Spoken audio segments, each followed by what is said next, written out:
Another my new blog MDSM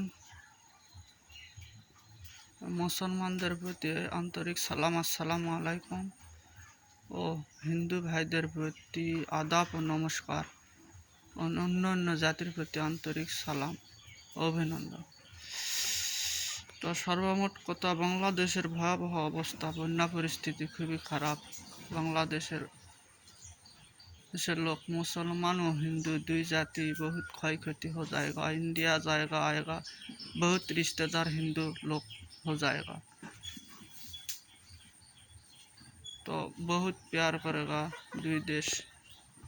Bangladesh India पार्श्ववर्ती देश हो जाएगा, तो बहुत लेन देन करेगा। ये देशेर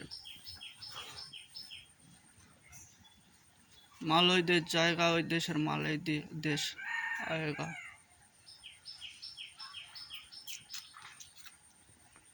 तो बहुत भला हो जाएगा। तो